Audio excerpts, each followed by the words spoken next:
ਤੇ ਅਟਾਰਨੀ ਟਕੇਣਾ ਜੀ, ਬੌਂਡ ਦੇ ਕੇਸਾਂ ਦੇ ਵਿੱਚ ਕੀ ਅਪਡੇਟ ਜਿਹੜੀ ਉਹ ਚੱਲ ਰਹੀ ਆ? ਆਈਸ ਬੰਦੇ ਵੀ ਚੱਕ ਰਹੀ ਆ, ਬੰਦੇ ਉਹ ਫੜ ਵੀ ਹੋ ਰਹੇ ਆ, ਬੌਂਡ ਵੀ ਮਿਲ ਰਹੇ ਆ ਕਿ ਨਹੀਂ ਮਿਲ ਰਹੇ? ਕੀ ਲੇਟੈਸਟ ਹੈ ਇਸ ਦੇ ਉੱਤੇ? ਸੋ ਕੱਲ ਜਿਹੜਾ ਫਰਾਈਡੇ ਸੀਗਾ, ਨਵੰਬਰ 28 2025 ਨੂੰ ਬੰਦੇ ਨੂੰ ਬੌਂਡ ਮਿਲਿਆ। ਠੀਕ ਹੈ, ਤੁਸੀਂ ਦੇਖ ਲਓ ਕਿ ਬਲੈਕ ਫਰਾਈਡੇ ਵਾਲੇ ਦਿਨ, ਤੇ ਉਹਨੂੰ ਰਿਕੁਐਸਟ ਕੀਤੀ ਫੈਮਿਲੀ ਨੂੰ ਕਿ ਜਦੋਂ ਜੇ ਬਾਹਰ ਆਂਦਾ ਤਾਂ ਜੇ ਵੀਡੀਓ ਲਈ ਐਗਰੀ ਕਰਦੇ ਆ ਤੇ ਤੁਹਾਡੇ ਮੂਹਰੇ ਫਿਰ ਪੇਸ਼ ਕਰਾਂਗੇ। ਠੀਕ ਹੈ, ਇੱਕ ਕਮਿਊਨਿਟੀ ਨੂੰ ਕਾਫੀ ਜਿਹੜਾ ਹੌਸਲਾ ਵੀ ਮਿਲਦਾ ਤੇ ਪਤਾ ਵੀ ਲੱਗਦਾ ਕਿ ਕੀ ਚੱਲਦਾ।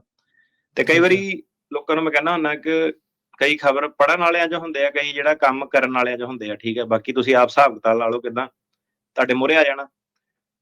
ਸੋ ਉਹ ਬੜੀ ਹੁਣ ਨਾ ਖਬਰ ਜੀ ਕਿ ਨਵੰਬਰ 25 ਨੂੰ ਕੇਸ ਜਿਹੜਾ ਪਾਸ ਕਰਤਾ, ਕਲਾਸ ਸਰਟੀਫਿਕੇਸ਼ਨ ਹੋ ਗਈ। ਐਕਚੁਅਲੀ ਜਿਹੜਾ ਸੀਗਾ ਸਾਰਾ ਜਿਹੜਾ ਨੀਂਹ ਪੱਥਰ ਰੱਖਿਆ ਗਿਆ ਸੀਗਾ ਨਵੰਬਰ 20 2025 ਨੂੰ ਜਿਹੜੀ ਜਜਮੈਂਟ ਆਈ ਸੀਗੀ ਉਹਦੇ ਵਿੱਚ ਸੀਗਾ। ਅੱਛਾ। ਤੇ ਰੋਕ ਟੋਕ ਜਿਹੜੀ ਲੱਗ ਗਈ ਸੀਗੀ ਉਹਦੇ ਵਿੱਚ ਉਹਨਾਂ ਨੇ, ਜਿਹੜੀ ਸਰਕਾਰ ਸੀਗੀ ਉਹ ਕੀ ਕਹਿੰਦੀ ਸੀਗੀ, ਲੌਂਗ ਸਟੋਰੀ ਸ਼ਾਰਟ, ਕਿ ਜਿਹੜੇ 235 ਥੱਲੇ ਆਪਾਂ ਲੋਕੀ ਫੜੇ ਆ ਜਿਹੜੇ ਐਪਲੀਕੈਂਟ ਫॉर ਐਡਮਿਸ਼ਨ ਹੈਗੇ ਆ, ਉਹਨਾਂ ਨੂੰ ਜੱਜ ਜਿਹੜਾ ਬੌਂਡ ਨਹੀਂ ਦੇ ਸਕਦਾ। ਤੇ ਉਹਨਾਂ ਨੇ ਜਿਹੜਾ ਮਾਹੌਲ ਇਦਾਂ ਦਾ ਆਈਸ ਵਾਲਿਆਂ ਨੇ ਬਣਾਤਾ ਸੀਗਾ ਕਿ ਉਹ ਹਰੇਕ ਬੰਦੇ ਨੂੰ ਕਹਿੰਦੇ ਸੀਗੇ ਕਿ ਤੁਸੀਂ 235 ਥੱਲੇ ਡਿਟੇਨ ਹੋਏ ਆ ਤੇ ਤੁਹਾਨੂੰ ਜਿਹੜਾ ਜੱਜ ਬੌਂਡ ਨਹੀਂ ਦੇ ਸਕਦਾ। ਤੇ ਪਿਛਲੇ ਕੁਝ ਮਹੀਨਿਆਂ ਤੋਂ ਕੀ ਸੀਗਾ ਕਿ ਲੋਕਾਂ ਨੂੰ ਬੌਂਡ ਜਿਹੜੇ ਮਿਲਣੇ ਬੰਦ ਹੋ ਗਏ। ਜੱਜ ਕਹਿੰਦੇ ਸਾਡੇ ਕੋਲ ਪਾਵਰ ਨਹੀਂ ਹੈਗੀ। ਇਹਦੇ ਵਿੱਚ ਕਈ ਲੋਕੀ ਜਿਹੜੇ ਸੀਗੇ ਉਹ ਵਾਪਸ ਵੀ ਚਲ ਗਏ, ਉਹਨਾਂ ਨੇ ਵਲੰਟਰੀ ਡਿਪਾਰਚਰ ਲੈ ਲਈ ਆ। ਕਈ ਲੋਕੀ ਜਿਹੜੇ ਟਿਕੇ ਰਹੇ ਆ। ਠੀਕ ਆ, ਤੇ ਕਾਫੀ ਲੋਕਾਂ ਨੂੰ ਜਿਹੜਾ ਤੁਸੀਂ ਕਹ ਲਓ ਕਿ ਕਈ ਮਹੀਨੇ ਜਿਹੜਾ ਨੁਕਸਾਨ ਉਹ ਜਿਹੜਾ ਹੋਇਆ। ਇੱਕ ਕੇਸ ਸੀਗਾ ਮੈਟਰ ਆਫ ਯੂਜਾਰੇ ਹਟਾਰਡੋ, ਇਹ ਜਿਹੜਾ ਸੀਗਾ BIA ਨੇ 2025 ਚ ਫੈਸਲਾ ਕੀਤਾ ਸੀਗਾ। ਇਹਦੇ ਵਿੱਚ ਜਿਹੜਾ ਸੀਗਾ ਕੇਸ ਦੇ ਵਿੱਚ ਇਹੀ ਬੇਸਿਕਲੀ ਫੈਸਲਾ ਹੋਇਆ ਸੀਗਾ ਕਿ ਬੌਂਡ ਉਹਨਾਂ ਨੂੰ ਨਹੀਂ ਮਿਲ ਸਕਦਾ ਜਿਹੜੇ ਬਾਰਡਰ ਟੱਪ ਕੇ ਜਿਹੜੇ ਆਉਂਦੇ ਆ। ਠੀਕ ਆ, ਇਹਦੇ ਬਾਰੇ ਆਪਾਂ ਡਿਸਕਸ ਵੀ ਕੀਤਾ ਸੀਗਾ ਇਸ ਕੇਸ ਬਾਰੇ। ਇਹ ਸਾਰੇ ਕੇਸ ਐਕਚੁਅਲੀ ਤੁਹਾਡੇ ਨਾਲ ਕੇਸ ਬਾਈ ਕੇਸ ਆਪਾਂ ਸਾਰੇ ਡਿਸਕਸ ਕੀਤੇ ਹੋਏ ਆ। ਫਿਰ ਕੀ ਸੀਗਾ ਕਿ ਇਸ ਕੇਸ ਤੋਂ ਬਾਅਦ ਜਦੋਂ ਉਹਨਾਂ ਨੇ ਇਦਾਂ ਕੀਤਾ ਤੇ ਜਿਹੜਾ north West immigrant rights project centre ਜਿਹੜਾ ਹੈਗਾ NWIRP, ਇਹਨਾਂ ਨੇ ਲਾਅਸੂਟ ਫਾਈਲ ਕਰਤਾ ਸੀਗਾ ਆਈਸ ਦੇ ਖਿਲਾਫ। ਇਹਨਾਂ ਨੇ ਆਰਗਿਊ ਕੀਤਾ ਕਿ ਇਹ ਇਲੀਗਲ ਡਿਟੈਂਸ਼ਨ ਜਿਹੜੀਆਂ ਹੋ ਰਹੀਆਂ, ਇਹ ਜਦੋਂ ਸੀਗਾ ਉਦੋਂ ਸਾਡੀ ਸਾਰਿਆਂ ਨੂੰ ਇਹ ਸੀਗੀ ਕਿ ਬੌਂਡ ਭਾਵੇਂ ਨਹੀਂ ਮਿਲਦੇ ਆ ਪਰ ਤੁਸੀਂ ਫਾਈਟ ਕਰਨੀ ਆ, ਤੁਸੀਂ ਲੋਕਾਂ ਨੂੰ ਜਿੱਦਾਂ ਸਟੈਪ ਬਾय ਸਟੈਪ ਕਰਕੇ ਜਾਣਾ। ਤੁਹਾਨੂੰ ਕਈ ਵਾਰੀ ਦੱਸਿਆ ਕਿ ਜਿਹੜੇ ਇਹ ਸੰਸਥਾਵਾਂ ਜਿਹੜੀਆਂ ਹੁੰਦੀਆਂ, ਕਈ ਟੌਪ ਦੇ ਜਿਹੜੇ ਕੰਟਰੀ ਦੇ ਵਿੱਚ ਜਿਹੜੇ ਵਕੀਲ ਹੈਗੇ ਆ, ਜਿਹੜੇ ਇਹਨਾਂ ਨੂੰ ਚੈਲੰਜ ਜਿਹੜੇ ਕਰਦੇ ਆ, ਜਿਹਨਾਂ ਨੂੰ ਸਲੂਟ ਆ, ਜਿਹਨਾਂ ਨੂੰ ਜਿਹੜਾ ਇਹ ਸਿਹਰਾ ਜਿਹੜਾ ਵੱਜਦਾ। ਠੀਕ ਆ, ਸੋ ਇਹਦੇ ਵਿੱਚ ਕੀ ਸੀਗਾ ਕਿ ਇਹ ਜਿਹੜਾ ਯੂਜਾਰੇ ਹਟਾਰਡੋ ਵਾਲਾ ਜਿਹੜਾ ਕੇਸ ਸੀਗਾ ਉਹਦੇ ਵਿੱਚ ਜੱਜ ਐਗਰੀ ਕਰ ਗਿਆ ਕਿ ਉਹ ਬੌਂਡ ਹੀਅਰਿੰਗ ਦੇ ਨਹੀਂ ਸਕਦਾ। ਤੇ ਇਹਦੇ ਤਹਿਤ ਇਹ ਜਿਹੜੀ ਤੁਸੀਂ ਕਹ ਲਓਗੇ ਇੱਕ ਜਿਹੜੀ ਸਰਕਾਰ ਦੀ ਸਕੀਮ ਹੀ ਸੀਗੀ ਕਿ ਸਾਰਿਆਂ ਨੂੰ 235 ਥੱਲੇ ਜਿਹੜਾ ਸੁੱਟੋ। ਠੀਕ ਆ, BIA ਤਾਂ ਹੁਣ ਜਿੱਦਾਂ ਸਰਕਾਰ ਕਹਿੰਦੀ ਉਹਦੇ ਨਾਲ ਐਗਰੀ ਜਿਹੜਾ ਕਰਦੇ ਆ, ਮੈਮੋ ਦੇ ਹਿਸਾਬ ਨਾਲ ਚੱਲਦੇ ਆ। ਇਹ ਜਿਹੜੀਆਂ ਡੈਫੀਨੇਸ਼ਨ ਐਕਚੁਅਲੀ ਹਮੇਸ਼ਾ ਤੋਂ ਹਿਸਟੋਰੀਕਲੀ ਅਨਕਲੀਅਰ ਲਈ ਆ। ਠੀਕ ਆ, ਕਈਆਂ ਨੂੰ ਉਹ ਜਿੱਦਾਂ ਕਹਿੰਦੇ ਆ, ਇਹਦੇ ਵਿੱਚ ਲੋਕਾਂ ਨੂੰ ਕਨਫਿਊਜ਼ਨ ਵੀ ਕਾਫੀ ਹੁੰਦੀ ਹੈ। ਕਈਆਂ ਨੂੰ ਉਹ ਕਹਿੰਦੇ ਕਿ ਇਹ ਬੰਦਾ ਅਰਾਈਵਿੰਗ ਏਲੀਅਨ ਆ। ਅਰਾਈਵਿੰਗ, ਹੁਣ ਇਹ ਡੈਫੀਨੇਸ਼ਨਾਂ ਜਿਹੜੀਆਂ ਚੇਂਜ ਕਰਦੇ ਰਹਿੰਦੇ ਆ ਕਿ ਐਪਲੀਕੈਂਟ ਫॉर ਐਡਮਿਸ਼ਨ ਕੌਣ ਆ, ਅਰਾਈਵਿੰਗ ਏਲੀਅਨ ਕੌਣ ਹੈਗਾ। ਇਹ ਸਾਰਾ ਜਿਹੜਾ ਸੀਗਾ ਇਹ ਸ਼ਬਦਾਂ ਦਾ ਜਿਹੜਾ ਹੇਰ-ਫੇਰ ਸੀਗਾ, ਕਿਹੜੀ ਕਲਾਸੀਫਿਕੇਸ਼ਨ ਥੱਲੇ ਆਪਾਂ ਜਿਹੜੇ ਕਰਦੇ ਆ। ਇਨ ਜਨਰਲ ਜੇ ਆਪਾਂ ਦੇਖੀਏ ਤਾਂ ਕਾਨੂੰਨ ਜੇ ਮੋਟੇ ਤੌਰ ਤੇ ਸਿੰਪਲ ਅੱਖਰਾਂ ਦੇ ਵਿੱਚ ਅਰਾਈਵਿੰਗ ਏਲੀਅਨ ਜਿਹੜਾ ਉਹ ਵਾਲਾ ਬੰਦਾ ਹੁੰਦਾ ਜਿਹੜਾ US ਦੇ ਵਿੱਚ ਪੋਰਟ ਆਫ ਐਂਟਰੀ ਤੋਂ ਆਉਣ ਦੀ ਕੋਸ਼ਿਸ਼ ਕਰਦਾ, ਤੇ ਜਾਂ ਫਿਰ ਉਹ ਸਮੁੰਦਰੋਂ ਫੜ ਲਿਆ ਸਰਕਾਰ ਨੇ ਪਹਿਲਾਂ ਹੀ ਅਮਰੀਕਾ ਆਉਣ ਤੋਂ ਪਹਿਲਾਂ ਤੇ ਉਹਨੂੰ US ਉਹ ਲੈ ਕੇ ਆਇਆ ਖੁਦ, ਉਹਨੂੰ ਕਹਿੰਦੇ ਆ ਅਰਾਈਵਿੰਗ ਏਲੀਅਨ। ਪੋਰਟ ਆਫ ਐਂਟਰੀ ਉਹ ਕਹਿੰਦੇ 에ਅਰਪੋਰਟ ਨੂੰ ਵੀ ਮੰਨਿਆ ਜਾ ਸਕਦਾ, ਬਾਰਡਰ ਕ੍ਰਾਸਿੰਗ ਨੂੰ ਵੀ ਮੰਨਿਆ ਜਾ ਸਕਦਾ। ਜਿਹੜਾ ਅਰਾਈਵਿੰਗ ਏਲੀਅਨ ਹੁੰਦਾ ਉਹ ਇਮੀਗ੍ਰੇਸ਼ਨ ਜੱਜ ਕੋਲੋਂ ਜਿਹੜਾ ਸੀਗਾ ਬੌਂਡ ਨਹੀਂ ਮੰਗ ਸਕਦਾ ਹੈਗਾ, ਤੇ ਉਹਨੂੰ ਜਿਹੜਾ ਉਹ ਕਹਿੰਦੇ ਆ ਕਿ ਆਈਸ ਜਿਹੜੀ ਆਪ ਕਰ ਸਕਦੀ ਹੈ। ਇਹਦੇ ਕਰਕੇ ਕਾਫੀ ਸਾਰੇ ਹਜ਼ਾਰਾਂ 'ਚ ਜਿਹੜੇ ਲੋਕ ਸੀਗੇ ਜਿਹੜੇ ਉਹਨੇ ਆਪ ਹੀ ਐਪਰੀਹੈਂਡ ਪਹਿਲਾਂ ਕਰਤੇ ਬਾਰਡਰ ਕ੍ਰਾਸ ਕਰਨ ਤੋਂ ਪਹਿਲਾਂ, ਜਾਂ ਜਿਹੜੇ port of entry check point ਤੇ ਜਿਹੜੇ ਆਏ ਸੀਗੇ ਉਹਨਾਂ ਨੂੰ ਜਦੋਂ ਡਿਟੇਨ ਕਰਦੇ ਉਹਨੂੰ ਇਹ ਕਹਿੰਦੇ ਆ ਅਰਾਈਵਿੰਗ ਏਲੀਅਨ। ਅਰਾਈਵਿੰਗ ਏਲੀਅਨ ਦਾ ਇੰਨਾ ਵਿਵਾਦ ਨਹੀਂ ਸੀਗਾ। ਇੱਕ ਚੀਜ਼ ਸੀਗੀ ਐਪਲੀਕੈਂਟਸ ਫॉर ਐਡਮਿਸ਼ਨ, ਜਿਹੜੀ ਆਈਸ ਸੀਗੀ ਉਹਨਾਂ ਨੇ ਆਹ ਜਿਹੜੀ ਚੀਜ਼ ਹੈਗੀ ਕਿ ਐਪਲੀਕੈਂਟ ਫॉर ਐਡਮਿਸ਼ਨ, ਉਹ ਕੀ ਕਹਿੰਦੇ ਆ ਕਿ ਜਿਹੜਾ ਐਪਲੀਕੈਂਟ ਫॉर ਐਡਮਿਸ਼ਨ ਹੈਗਾ ਉਹ ਜਿਹੜਾ 235 ਧਾਰਾ ਥੱਲੇ ਜਿਹੜਾ ਆਉਂਦਾ ਉਹਨੂੰ ਆਪਾਂ ਜਿਹੜਾ ਸੀਗਾ ਬੌਂਡ ਜੱਜ ਨਹੀਂ ਦੇ ਸਕਦਾ, ਸਿਰਫ ਆਈਸ ਜਿਹੜੀ ਛੱਡ ਸਕਦੀ ਆ। ਸੋ ਬੇਸਿਕਲੀ ਉਹ ਕੀ ਕਰਦੇ ਸੀ ਕਿ ਜਿੱਦਾਂ ਆਪਣੇ ਪੰਜਾਬੀ ਬੰਦੇ ਆ, ਠੀਕ ਆ, ਜਿਹੜਾ ਬਾਰਡਰ ਤੋਂ ਆਇਆ ਬਾਅਦ ਚ ਫੜਿਆ ਗਿਆ ਉਹਨੂੰ ਕਹਿੰਦੇ ਐਪਲੀਕੈਂਟ ਫॉर ਐਡਮਿਸ਼ਨ ਆ। ਜਿਹੜਾ ਬੰਦਾ ਸੇਫ ਵੀ ਆ ਗਿਆ, ਕੰਟਰੀ 'ਚ ਰਹਿ ਰਿਹਾ, ਭਾਵੇਂ ਉਹਨੂੰ 2 ਸਾਲ ਹੋ ਗਏ 3 ਸਾਲ ਹੋ ਗਏ, ਉਹਨੂੰ ਫੜ ਲਿਆ, ਉਹ ਕਹਿੰਦੇ ਇਹ ਵੀ ਐਪਲੀਕੈਂਟ ਫॉर ਐਡਮਿਸ਼ਨ ਆ।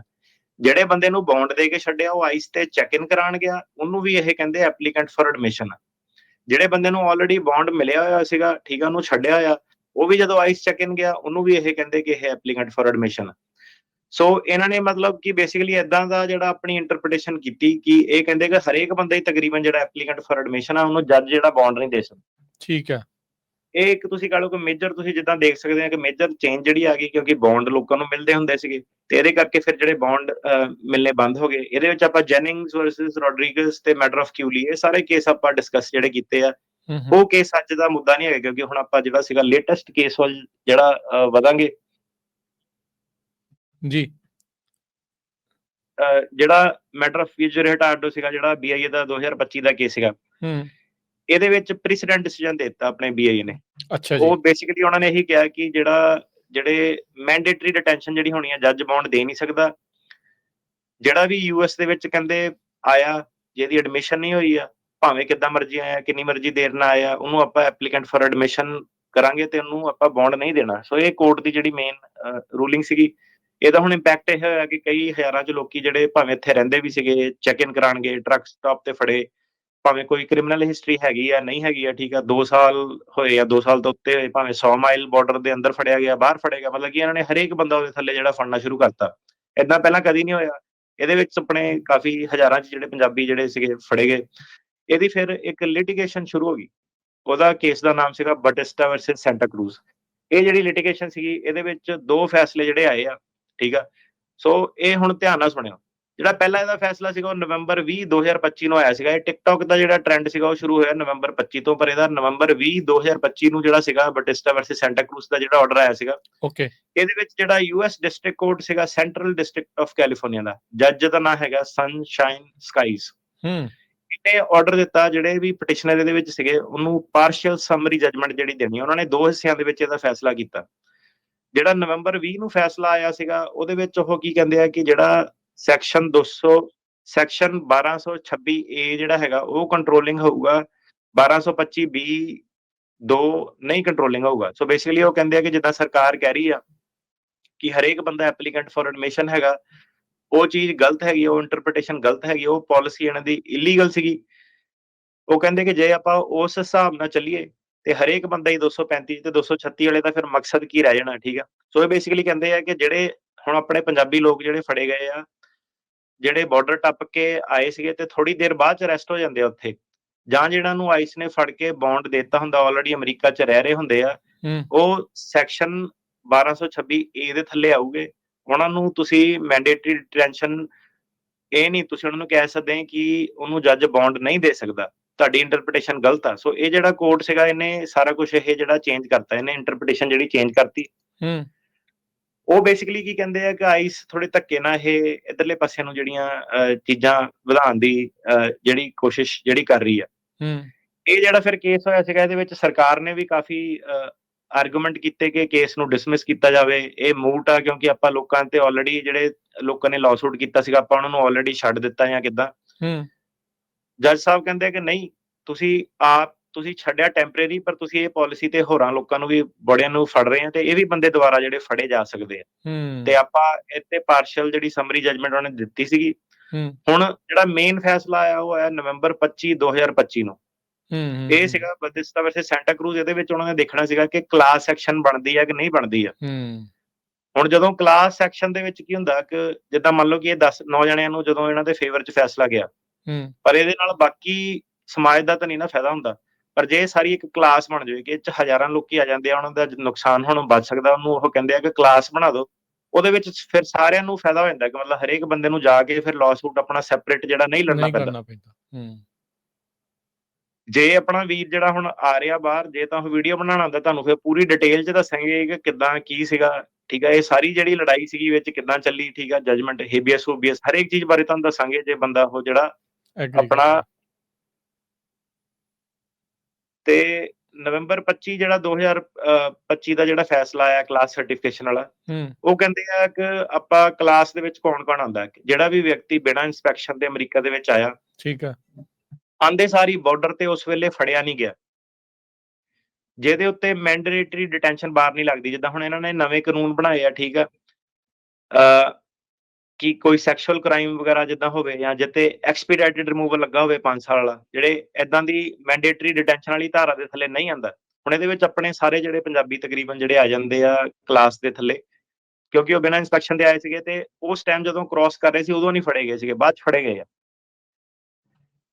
ਉਹ ਕਹਿੰਦੇ ਆ ਕਿ ਇਹ ਹੁਣ ਕਲਾਸ ਐਕਸ਼ਨ 'ਚ ਆਪਾਂ ਕੀ ਦੇਖਣਾ ਹੁੰਦਾ, ਆਪਾਂ ਇੱਕ ਦੇਖਣੀ ਹੁੰਦੀ ਚੀਜ਼ ਨਿਊਮਰੋਸਿਟੀ, ਕਿ ਏਦਾਂ ਦੇ ਬਹੁਤ ਹਜ਼ਾਰਾਂ 'ਚ ਲੋਕੀ ਜਿਹੜੇ ਹੈਗੇ ਆ। ਉਹ ਕਹਿੰਦੇ ਆ ਕਿ ਜਿਹੜੀ ਸਰਕਾਰ ਨੇ ਆਪਰੇਸ਼ਨ ਮਿਡਵੇ ਬਲਿਸ ਜਿੱਦਾਂ ਕੀਤਾ ਸੀਗਾ ਸ਼ਿਕਾਗੋ ਦੇ ਵਿੱਚ, LA ਦੇ ਵਿੱਚ ਕੀਤਾ ਸੀਗਾ ਆਪਰੇਸ਼ਨ ਐਟ ਲਾਰਜ, ਤੇ ਹਜ਼ਾਰਾਂ ਲੋਕੀ ਇਹਨਾਂ ਨੇ ਫੜੇ ਆ। ਇਹਦੇ ਵਿੱਚ ਹਜ਼ਾਰਾਂ ਲੋਕੀ ਹੈਗੇ ਆ, ਸਾਰੇ ਲੋਕਾਂ ਦਾ ਜਿਹੜਾ ਆਪਾਂ ਕੇਸ ਜੁਆਇਨ ਨਹੀਂ ਕਰ ਸਕਦੇ, ਹਜ਼ਾਰਾਂ ਹੋ ਜਾਣੇ ਆ। ਇਸ ਲਈ ਜਿਹੜੀ ਨਿਊਮਰੋਸਿਟੀ ਵਾਲੀ ਰਿਕੁਆਇਰਮੈਂਟ ਹੁੰਦੀ ਆ ਕਲਾਸ ਐਕਸ਼ਨ ਦੇ ਵਾਸਤੇ, ਉਹ ਉਹਨਾਂ ਦੀ ਮੀਟ ਹੁੰਦੀ ਆ, ਕਿਉਂਕਿ ਇਹਦੇ ਵਿੱਚ ਹਜ਼ਾਰਾਂ ਲੋਕਾਂ ਨੂੰ ਨੁਕਸਾਨ ਜਿਹੜਾ ਆਲਰੇਡੀ ਹੁੰਦਾ। ਦੂਜੀ ਚੀਜ਼ ਆਪਾਂ ਕਲਾਸ ਐਕਸ਼ਨ 'ਚ ਦੇਖਣੀ ਹੁੰਦੀ ਆ ਕਾਮਨੈਲਿਟੀ, ਕਿ ਸਾਰਿਆਂ ਦੇ ਜਿਹੜੇ ਦੁੱਖ ਸਾਂਝੇ ਹੈਗੇ ਆ। ਉਹ ਕਹਿੰਦੇ ਆ ਕਿ ਜਦੋਂ ਸਰਕਾਰ ਨੇ ਇੱਕ ਡੈਫੀਨੇਸ਼ਨ ਚੇਂਜ ਕਰਤੀ ਕਿ ਐਪਲੀਕੈਂਟ ਫॉर ਐਡਮਿਸ਼ਨ ਦੇ ਵਿੱਚ ਜਿਹੜੇ ਬੰਦੇ ਆਲਰੇਡੀ ਅਮਰੀਕਾ 'ਚ ਜਿਹੜੇ ਛੁੱਟ ਕੇ ਆਏ ਸੀਗੇ, ਬੌਂਡ ਲੈ ਕੇ ਆਏ ਸੀਗੇ ਜਾਂ ਪੈਰੋਲ ਤੇ ਆਏ ਸੀਗੇ, ਉਹਨਾਂ ਨੂੰ ਜਦੋਂ ਤੁਸੀਂ ਧੱਕੇ ਨਾਲ ਹੀ ਕਹਿਤਾ ਕਿ ਐਪਲੀਕੈਂਟ ਫॉर ਐਡਮਿਸ਼ਨ ਆ ਤੇ 235 ਥੱਲੇ ਆਉਂਦੇ ਆ, ਤੇ ਇਹਦੇ ਨਾਲ ਇਹ ਸਾਰਿਆਂ ਦੇ ਮੁੱਦੇ ਜਿਹੜੇ ਸਾਹਮਣੇ ਆ, ਤੇ ਜੇ ਆਪਾਂ ਫੈਸਲਾ ਦਿੰਨੇ ਆ ਤੇ ਸਾਰਿਆਂ ਦਾ ਫਾਇਦਾ ਜਿਹੜਾ ਉਹ ਹੋ ਸਕਦਾ। ਸੋ ਨਿਊਮਰੋਸਿਟੀ ਹੋ ਗਈ ਕਿ ਬਹੁਤ ਜ਼ਿਆਦਾ ਲੋਕੀ ਆ, ਕਾਮਨੈਲਿਟੀ ਕਿ ਸਾਰਿਆਂ ਦੇ ਮੁੱਦੇ ਜਿਹੜੇ ਸਾਂਝੇ ਆ। ਇੱਕ ਚੀਜ਼ ਹੁੰਦੀ ਆ ਟਿਪੀਕੈਲਿਟੀ, ਕਿ ਮਤਲਬ ਕਿ ਇਹ ਸਾਰੇ ਕਲਾਸ ਸੈਕਸ਼ਨ ਦੀਆਂ ਰਿਕੁਆਇਰਮੈਂਟ ਜਿਹੜੀਆਂ ਹੁੰਦੀਆਂ। ਟਿਪੀਕੈਲਿਟੀ ਦੇ ਵਿੱਚ ਕੀ ਆਪਾਂ ਵੇਖਣਾ ਹੁੰਦਾ ਕਿ ਹਰੇਕ ਜਿਹੜਾ ਬੰਦਾ ਉਹਨੂੰ ਸੇਮ ਨੁਕਸਾਨ ਹੋ ਰਿਹਾ, ਤੇ ਉਹ ਕਹਿੰਦੇ ਕਿ ਇਹਦੇ ਵਿੱਚ ਹੋ ਰਿਹਾ ਸੀਗਾ ਕਿ ਸਾਰਿਆਂ ਦੀ ਸੇਮ ਜਿਹੜੀ ਇੰਜਰੀ ਹੈ ਕਿ US ਦੇ ਅੰਦਰ ਆ ਕੇ ਇਹਨਾਂ ਨੂੰ ਫੜਿਆ, ਜਦੋਂ ਇਹ ਆ ਰਹੇ ਸੀਗੇ ਬਾਰਡਰ ਤੋਂ, ਉਦੋਂ ਉਹਨੂੰ ਐਂਟਰੀ ਵਿਦਆਊਟ ਇਨਸਪੈਕਸ਼ਨ ਚਾਰਜ ਕੀਤਾ ਸੀਗਾ, ਤੇ ਬਾਅਦ 'ਚ ਜਿਹੜੀ ਡੈਫੀਨੇਸ਼ਨ ਜਿਹੜੀ ਚੇਂਜ ਕਰਤੀ ਤੇ ਜੱਜਾਂ ਤੋਂ ਬੌਂਡ ਦੀ ਪਾਵਰ ਜਿਹੜੀ ਖੋਲੀ, ਤੇ ਜਿਹੜਾ ਇਹ ਨੁਕਸਾਨ ਆ DHS ਦੀ ਪਾਲਿਸੀ ਦੇ ਕਰਕੇ ਹੋਇਆ, ਤਾਂ ਕਰਕੇ ਜਿਹੜੇ ਕਲੇਮ ਹੈਗੇ ਆ ਇਹ ਹੈਗਾ ਟਿਪੀਕਲ, ਇਹ ਕਲਾਸ ਨੂੰ ਬਿਲੋਂਗ ਕਰਦੇ ਆ। ਚੌਥੀ ਚੀਜ਼ ਉਹ ਕਹਿੰਦੇ ਆਪਾਂ ਦੇਖਣੀ ਹੁੰਦੀ ਹੈ ਐਡਿਕੁਏਸੀ, ਕਿ ਆਪਾਂ ਜਿਹੜਾ ਕੋਰਟ ਆ ਉਹ ਇਹਨਾਂ ਨੂੰ ਇੱਕ ਰਿਲੀਫ ਦੇ ਸਕਦਾ ਕਿ ਨਹੀਂ ਦੇ ਸਕਦਾ, ਜਾਂ ਜਿਹੜੇ ਬੰਦੇ ਇਹਨਾਂ ਨੂੰ ਰਿਪਰੈਜ਼ੈਂਟ ਕਰ ਰਹੇ ਆ ਉਹ ਸਹੀ ਹੈਗੇ ਕਿ ਨਹੀਂ ਹੈਗੇ। ਸੋ ਇਹਦੇ ਵਿੱਚ ਉਹ ਕਹਿੰਦੇ ਜਿਹੜਾ ਪਲੈਂਟਿਫ ਸੀਗਾ ਮਾਲਡੋਨਾਡੋ ਬੈਟਿਸਟਾ, ਇਹਨੇ ਪੂਰੀ ਕਮਿਟਮੈਂਟ ਦਿਖਾਈ ਆਪਣੀ ਕੇਸ ਤੇ, ਇਹ ਨਹੀਂ ਕਿ ਆਪਣਾ ਕੇਸ ਇਹਦਾ ਪਾਸ ਹੋ ਗਿਆ ਤੇ ਭੱਜ ਗਿਆ, ਇਹ ਬਾਅਦ 'ਚ ਵੀ ਖੜਿਆ ਰਿਹਾ। ਇਹਦੇ ਪਿੱਛੇ ਯੂਨੀਵਰਸਿਟੀਆਂ ਦੇ ਪ੍ਰੋਫੈਸਰ ਸੀਗੇ, ਜਿਹੜੀ ਯੂਨੀਵਰਸਿਟੀ ਆਫ ਸਦਰਨ ਕੈਲੀਫੋਰਨੀਆ ਹੈਗੀ, ਉਹਦਾ ਇਮੀਗ੍ਰੇਸ਼ਨ ਕਲੀਨਿਕ ਪ੍ਰੋਜੈਕਟ ਜਿਹੜਾ ਸੀਗਾ, ਇੱਕ ਤੁਹਾਨੂੰ NWIRP ਤੇ ACLU, ਠੀਕ ਹੈ। ਉਹ ਕਹਿੰਦੇ ਕਿ ਇਹ ਬੰਦਿਆਂ ਨੂੰ ਡੀਪ ਐਕਸਪੀਰੀਅੰਸ ਹੈਗਾ। ਇਹਨਾਂ ਦੇ ਵਿੱਚ 2 ਪ੍ਰੋਫੈਸਰ ਵੀ ਆਉਂਦੇ ਆ ਜਿਹੜੇ ਵਕੀਲ ਆ, ਉਹਨਾਂ ਨੇ 50+ ਜਿਹੜੇ ਕੇਸ ਜਿਹੜੇ ਲੜੇ ਸੀਗੇ। ਇਹ ਵਾਲੇ ਲੋਕ ਹੁੰਦੇ ਆ ਜਿਹੜੇ ਐਕਚੁਅਲ ਦੇ ਵਿੱਚ ਜਿਹੜੇ ਲੜਦੇ ਆ, ਖਬਰਾਂ ਪੜਨ ਵਾਲੀ ਗੱਲ ਨਹੀਂ ਮੈਂ ਕਰ ਰਿਹਾ। ਇਹਨਾਂ ਨੇ ਕੀ ਸੀਗਾ ਕਿ ਇਹ ਜਿਹੜੇ ਸੀਗੇ ਖੜੇ ਰਹੇ, ਠੀਕ ਆ, ਤੇ ਇਹ ਕਿਉਂਕਿ ਇਹਨਾਂ ਨੇ ਬੰਦੇ ਦੀ ਬੋਧਿਸਤਾ ਦੀ ਹੁਣ ਸਪੋਰਟ ਤਾਂ ਕੀਤੀ ਸੀ, ਕਿਉਂਕਿ ਇਹ ਚਾਹੁੰਦੇ ਸੀਗੇ ਕਿ ਇਹ ਸਾਰੀ ਕਲਾਸ ਨੂੰ ਜਿਹੜਾ ਫਾਇਦਾ ਹੋਵੇ। ਤੇ ਕਈ ਵਾਰੀ ਅੱਜ ਤੁਹਾਨੂੰ ਰਿਕੁਐਸਟ ਵੀ ਕੀਤੀ ਹੈ ACLU ਵਗੈਰਾ, ਹੁਣ ਇਹ ਸਾਰਾ ਜਿਹੜਾ ਲੜਦਾ, ਠੀਕ ਆ, ਤੁਹਾਡੇ ਲਈ ਇਹਨੂੰ ਪਲੀਜ਼, ਜੇ ਇਹ ਖਬਰ ਤੇ ਤੁਸੀਂ ਇਹਨੂੰ ਡੋਨੇਸ਼ਨ ਨਹੀਂ ਕਰਨੀ, ਮੈਨੂੰ ਨਹੀਂ ਪਤਾ ਤੁਸੀਂ ਕਿਹੜੀ ਤੇ ਕਰਨੀ ਆ, ਤੇ ਇਹਨਾਂ ਨੂੰ ਜੋ ਵੀ ਆ ਤੁਹਾਡੇ ਕੋਲ $5 $10, ਕਿਉਂਕਿ ਦੇਖ ਲਓ ਤੁਸੀਂ ਕਿੰਨੇ ਪੰਜਾਬੀਆਂ ਦਾ ਕਿੰਨਾ ਵੱਡਾ ਜਿਹੜਾ ਇਹਨਾਂ ਨੇ ਫਾਇਦਾ ਜਿਹੜਾ ਕੀਤਾ। ਤੇ ਪਹਿਲੀ ਗੱਲ ਤੇ ਇਹ ਹੈਗੀ ਤੁਸੀਂ ਇਹਨਾਂ ਨੂੰ ਸਪੋਰਟ ਕਰੋ, ਠੀਕ ਆ। ਇਹ ਨਾਨ ਪ੍ਰੋਫਿਟ ਜਿਹੜੇ ਹੁੰਦੇ ਆ, ਚੈਰਿਟੀ ਬੇਸਡ ਇਹ ਰਨ ਹੁੰਦੇ ਆ, ਤੇ ਇਹਨਾਂ ਨੇ ਜਿਹੜਾ ਸੀਗਾ ਇਹਨਾਂ ਦੀ ਸਦਕਾ ਹੀ ਤੁਸੀਂ ਕਹਿ ਲਓ ਕਿ ਆਹ ਚੀਜ਼ ਜਿਹੜੀ ਲੋਕਾਂ ਨੂੰ ਜਿਹੜੀ ਮਿਲੀ ਹੈ ਕਿ ਹੁਣ ਉਹ ਬੌਂਡ ਲਈ ਐਲੀਜੀਬਲ ਜਿਹੜੇ ਹੋ ਸਕਦੇ ਆ। ਬਾਕੀ ਪ੍ਰੋਫੈਸਰਾਂ ਨੇ ਕੁਝ ਖੱਟਣਾ ਤਾਂ ਨਹੀਂ ਹੁੰਦਾ ਇਹਨਾਂ ਚੋਂ, ਠੀਕ ਆ। ਉਹਨਾਂ ਨੇ ਦੇਖੋ 50+ ਜਿਹੜੇ ਕੇਸ ਜਿਹੜੇ ਲੜੇ ਆ, ਤੇ ਅੱਗੇ ਵੀ ਉਹਨਾਂ ਨੇ ਲੜਦੇ ਰਹਿਣੇ ਆ। ਪਰ ਇਹ ਜਿਹੜੀਆਂ ਸੰਸਥਾਵਾਂ ਇਹਨਾਂ ਨੂੰ ਤੁਸੀਂ ਜ਼ਰੂਰ ਸਪੋਰਟ ਕਰੋ। ਜਦੋਂ ਵੀ ਬਿਪਤਾ ਜਿਹੜੀ ਇਮੀਗ੍ਰੇਸ਼ਨ ਦੀ ਜਿਹੜੀ ਪਈ ਆ, ਤੁਹਾਨੂੰ ਦੱਸਿਆ ਕਿ ਇਹੀ ਸੰਸਥਾ ਜਿਹੜੀ ਹੈਗੀਆਂ ਜਿਹੜੀਆਂ ਬਾਂਹ ਬੰਦੇ ਦੀਆਂ ਫੜਦੀਆਂ ਹੈਗੀਆਂ, ਹੋਰ ਕੋਈ ਨਹੀਂ ਫੜਦਾ ਹੈਗਾ। ਇਹ ਸੱਚਾਈ ਇੱਥੇ ਹੈਗੀ ਆ। ਬਾਕੀ ਤੁਸੀਂ ਦੇਖ ਲਓ ਕਿ ਬਤਿਸਤਾ, ਤੁਹਾਨੂੰ ਨਾਮ ਦੇਖ ਕੇ ਪਤਾ ਲੱਗ ਗਿਆ ਹੁਣ। ਤੁਹਾਨੂੰ ਪਹਿਲਾਂ ਇਹ ਵੀ ਕਈ ਵਾਰੀ ਕਿਹਾ ਕਿ ਦੇਖ ਲਓ ਕਿ ਇੱਕ ਕਮਿਊਨਿਟੀ ਜਿਹੜੀ ਹੈਗੀ ਆ, ਭਾਵੇਂ ਆਪਣੇ ਤੋਂ ਛੋਟਾ ਸਾਈਜ਼ ਦੇ ਵਿੱਚ ਮੁਲਕ, ਠੀਕ ਆ, ਪਰ ਆਰਗੇਨਾਈਜ਼ ਹੋ ਜਾਂਦੇ ਆ ਝੱਟ। ਏਕਾ ਜਿਹੜਾ ਉਹਨਾਂ 'ਚ ਹੈਗਾ, ਭਾਈਚਾਰਾ ਉਹਨਾਂ ਦੇ ਵਿੱਚ ਹੈਗਾ, ਠੀਕ ਆ। ਵਕੀਲਾਂ ਦੇ ਉਹਨਾਂ 'ਚ ਭਾਈਚਾਰਾ ਜਿਹੜਾ ਹੈਗਾ, ਆਪਣੇ ਵਾਂਗੂ ਨਹੀਂ ਕਿ ਇੱਕ ਦੂਜੇ ਨੇ ਲੱਤਾਂ ਖਿੱਚਣ ਜਿਹੜੇ ਲੱਗੇ ਹੁੰਦੇ ਆ। ਤੇ ਇਹਨੂੰ ਪਲੀਜ਼ ਜਾ ਕੇ ਜਿਹੜਾ ਸਪੋਰਟ ਕਰੋ। ਇਹਦੇ ਨਾਲ ਹੁਣ ਰਾਜਕਰਨ ਜੀ ਕੀ ਹੋਇਆ ਕਿ ਜਿਹੜੇ ਲੋਕੀ ਸੀਗੇ ਉਹ ਇਮੀਡੀਏਟਲੀ ਕਿਤੇ ਵੀ ਜਿਹੜੇ ਹੈਗੇ ਆ ਪੰਜਾਬੀ ਜਿਹੜੇ ਹੁਣ ਡਿਟੇਨ ਸੀਗੇ, ਉਹ ਬੌਂਡ ਲਈ ਐਲੀਜੀਬਲ ਹੋ ਜਾਣਗੇ, ਠੀਕ ਆ। ਜਿਹੜੇ ਵੀ ਆਪਣੇ ਕਲਾਇੰਟ ਸੀਗੇ ਜਿਨ੍ਹਾਂ ਦੇ ਬੌਂਡ ਡਿਨਾਈ ਹੋਏ ਸੀਗੇ, ਉਹ ਦੁਬਾਰਾ ਸਾਨੂੰ ਕੰਟੈਕਟ ਕਰੋ, ਆਪਾਂ ਨੂੰ ਰੀਫਾਈਲ ਕਰ ਸਕਦੇ ਆ ਇਹ ਜਜਮੈਂਟ ਦੇ ਨਾਲ, ਠੀਕ ਆ। ਤੇ ਇਹ ਸਾਰੇ ਲੋਕੀ ਜਿਹੜੇ ਸੀਗੇ ਇਸ ਕਲਾਸ ਦੇ ਵਿੱਚ ਆ ਜਾਣਗੇ। ਜਿਹੜੇ ਲੋਕਾਂ ਦਾ ਡੀਪੋਰਟੇਸ਼ਨ ਫਾਈਨਲ ਹੋ ਗਈ ਸੀਗੀ, ਉਹ ਇਹਦੇ ਵਿੱਚ ਨਹੀਂ ਆਉਂਦੇ ਹੈਗੇ। ਉਹਨਾਂ ਦੇ ਰੂਲ ਥੋੜੇ ਜਿਹੇ ਅਲੱਗ ਹੁੰਦੇ ਆ, ਉਹਨਾਂ ਨੂੰ ਅਜੇ ਵੀ ਹੇਬੀਅਸ ਦੇ ਨਾਲ ਜਾਣਾ ਪੈਣਾ। ਪਰ ਜਿਹੜੇ ਲੋਕਾਂ ਦੇ ਜੇ ਕੇਸ ਚੱਲਦੇ ਸੀਗੇ, ਡੀਪੋਰਟੇਸ਼ਨ ਜਿਹੜੀ ਫਾਈਨਲ ਨਹੀਂ ਹੋਈ, ਜਿਹਨਾਂ ਦੀ BIA ਵਗੈਰਾ ਉਹਨਾਂ 'ਚ ਅਪੀਲਾਂ ਲੱਗੀਆਂ ਸੀਗੀਆਂ, ਜਾਂ ਜਿਹਨਾਂ ਦੇ ਇਮੀਗ੍ਰੇਸ਼ਨ ਕੋਰਟ ਦੇ ਵਿੱਚ ਕੇਸ ਚੱਲਦੇ ਆ, ਉਹ ਬੌਂਡ ਲਈ ਐਲੀਜੀਬਲ ਹੋ ਜਾਣਗੇ। ਬੌਂਡ ਜ਼ਰੂਰੀ ਤਾਂ ਹੁੰਦਾ ਕਿ ਫਿਰ ਜੇ ਟੈਕਸਾਸ 'ਚ ਡੱਕਿਆ ਸੀਗਾ ਜਾਂ ਲੁਈਜ਼ੀਆਨਾ 'ਚ, ਉਹ ਸਟ੍ਰਿਕਟ ਕੋਡ ਜਿਹੜੇ ਹੈਗੇ ਆ, ਇੱਕ ਵਾਰੀ ਬੌਂਡ ਮਿਲਦਾ ਉਹ ਵਾਪਸ ਕੈਲੀਫੋਰਨੀਆ ਵਗੈਰਾ ਆਪਣੇ ਜਿੱਥੇ ਵੀ ਘਰ ਸੀਗਾ ਉਹਨਾਂ ਦਾ ਆਉਂਦੇ ਆ, ਤੇ ਉਹ ਟ੍ਰਾਂਸਫਰ ਚੇਂਜ ਆਫ ਵੈਨਿਊ ਦੁਬਾਰਾ ਕਰਕੇ ਆਪਣਾ ਕੋਰਟ ਜਿਹੜਾ ਸੀਗਾ ਦੁਬਾਰਾ ਮੂਵ ਕਰਾ ਸਕਦੇ ਆ। ਸੋ ਆਬਵੀਅਸਲੀ ਉਹ ਵਾਲੇ ਵੀਰਾਂ ਤੱਕ ਇਹ ਖਬਰ ਜਿਹੜੀ ਨਹੀਂ ਜਾਣੀ, ਠੀਕ ਆ। ਪਰ ਜਿਹੜਾ ਵੀ ਵਿਅਕਤੀ ਇਹ ਚੀਜ਼ ਨੂੰ ਸੁਣ ਰਿਹਾ, ਠੀਕ ਆ, ਜਿਹਦਾ ਵੀ ਸੱਜਣ ਮਿੱਤਰ ਹੈਗਾ ਜਾਂ ਪੇਂਡੂ ਕੋਈ ਹੈਗਾ, ਉਹ ਪਲੀਜ਼ ਉਹਨਾਂ ਤੱਕ ਖਬਰ ਜਿਹੜੀ ਪਹੁੰਚਾਵੇ। ਤੇ ਬੌਂਡ ਲਈ ਜਿਹੜਾ ਸੀਗਾ ਆਪਾਂ ਦੁਬਾਰਾ ਜਿਹੜਾ ਟਰਾਈ ਕਰਨਾ। ਇਹਦੇ ਵਿੱਚ ਹੁਣ ਜਿਹੜੇ ਜੱਜ ਸੀਗੇ, ਜਿੱਦਾਂ ਹੁਣ ਆਪਣਾ ਵਾਲਾ ਜਿਹੜਾ ਬੰਦਾ ਬਾਹਰ ਨਿਕਲਣਾ, ਜਿਹਨੇ ਜਿਹੜਾ ਫਰਾਈਡੇ ਨੂੰ ਬੌਂਡ ਜਿਹਨੂੰ ਮਿਲਿਆ, ਉਹ ਜੱਜ ਸਾਹਿਬ ਦਾ ਕਲਰਕ ਜਿਹੜੇ ਕਹਿੰਦੇ ਸੀ ਕਿ ਜੱਜ ਸਾਹਿਬ ਬਿਜ਼ੀ ਇੰਨੇ ਕੁ ਹੋ ਗਏ ਕਿ ਉਹਨਾਂ ਕੋਲ ਸਾਈਨ ਕਰਨ ਦਾ ਨਹੀਂ ਟਾਈਮ ਹੈਗਾ ਸੀਗਾ। ਅੱਛਾ। ਕਿਉਂਕਿ ਹੁਣ ਕਿੰਨੀਆਂ ਸਾਰੀਆਂ ਹਜ਼ਾਰਾਂ ਜਿਹੜੀਆਂ ਰਿਕੁਐਸਟਾਂ ਜਿਹੜੀਆਂ ਪੈਣੀਆਂ, ਤੇ ਥੋੜੀ ਜਿਹੀ ਪੇਸ਼ੈਂਸ ਜਿਹੜੀ ਰੱਖਣੀ ਆ, ਠੀਕ ਹੈ, ਚ ਆਰਾਮ ਨਾਲ ਜਿਹੜਾ ਸੰਯਮ ਨਾਲ ਜਿਹੜਾ ਚੱਲਣਾ। ਤੇ ਇਹ ਹੁਣ ਜਿਹੜਾ ਬੌਂਡ ਵਾਲਾ ਕੰਮ ਦੁਬਾਰਾ ਜਿਹੜਾ ਖੁੱਲ ਗਿਆ, ਤੇ ਬੌਂਡ ਦੁਬਾਰਾ ਜਿਹੜੇ ਮਿਲਣੇ ਸ਼ੁਰੂ ਹੋ ਜਾਣੇ ਆ, ਅਨਲੈਸ ਜਿਹੜੀ ਸਰਕਾਰ ਆ ਉਹ ਦੁਬਾਰਾ ਲਿਟੀਗੇਸ਼ਨ ਜਾਂ ਕੋਈ ਹੋਰ ਦਾ ਪੇਚ ਜਿਹੜੀ ਨਹੀਂ ਖੇਡਦੀ। ਤੇ ਫਿਲਹਾਲ ਜਿਹੜੀ ਸੀਗੀ, ਤੁਸੀਂ ਕਹਿ ਲਓ ਕੋਈ ਇਹ ਜਿਹੜੀਆਂ 3 ਸੰਸਥਾਵਾਂ ਸੀਗੀਆਂ, ਇਮੀਗ੍ਰੇਸ਼ਨ ਕਲੀਨਿਕ, ACLU, NWIRP, ਇਹਨਾਂ ਨੇ ਜਿਹੜਾ ਸੀਗਾ, ਇਹਨਾਂ ਦੇ ਸਿਰ ਦੇ ਉੱਤੇ ਜਿੱਤ ਦਾ ਜਿਹੜਾ ਸਿਹਰਾ ਜਿਹੜਾ ਵੱਜਦਾ, ਬੌਂਡ ਵਾਲਿਆਂ ਦੇ ਲਈ ਜਿੱਤ ਦਾ ਸਿਹਰਾ ਜਿਹੜਾ ਇਹਨਾਂ ਤੇ ਵੱਜਦਾ। ਚਲੋ, ਬਹੁਤ ਵਧੀਆ ਜੀ। ਤੇ ਥੈਂਕ ਯੂ ਤੁਹਾਡਾ ਇਸ ਚੀਜ਼ ਨੂੰ ਸਾਰੀਆਂ ਨੂੰ ਜਿਹੜਾ ਦੱਸਣ ਦੇ ਲਈ। ਆਪਾਂ ਇੱਥੇ ਹੁਣ ਇੱਕ ਬ੍ਰੇਕ ਲੈ ਲੈਂਦੇ ਹਾਂ ਤੇ ਫਿਰ ਆਪਾਂ ਕਾਲਸ ਲੈਂਦੇ ਹਾਂ, ਅਟਰਨੀ ਟਿਰਕੇਣਾ ਜੀ। ਤੇ ਸਰੋਤਿਓ, ਬ੍ਰੇਕ ਤੋਂ ਬਾਅਦ ਦੇ ਵਿੱਚ ਕਾਲਸ ਲਵਾਂਗੇ। ਕਾਲ ਕਰਨ ਦੇ ਲਈ ਨੰਬਰ ਹੈ 408 272 5200, 4082725252।